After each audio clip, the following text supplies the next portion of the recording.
Hello guys, আজ আমি যাচ্ছি আইসক্রিম খেতে। আর আজকে সরস্বতী পুজো, সবাইকে হ্যাপি সরস্বতী পুজো। এই দেখো আইসক্রিমওয়ালা চলে এসেছে, ভ্যানিলা।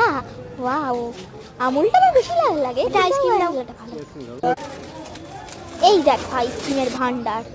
আমি বাটারওয়ালা আইসক্রিমটা নিলাম। তোমরা কারা কারা ভালোবাসে খাতো প্লিজ একটা কমেন্ট করে তাহলে দাও।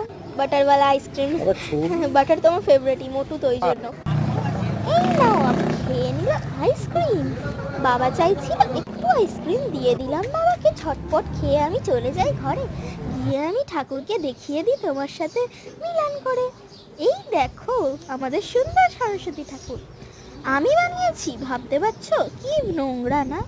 সরি, বলতে নেই তাও বলে ফেললাম। এই দেখো কি মজা হচ্ছে, গাছপালাকে হাই করছি, তোমরাও হাই করো। এই দেখো একটু খুনসুটি করে নিই, তারপরে আমি বিছানায় উঠে নিই। এবার খেয়ে দিয়ে নিয়েছি আমি, এবার আমি যাব শুতে। তোমাদের কারা কারা এই ভিডিওটা ভালো লাগে হ্যাপি সরস্বতী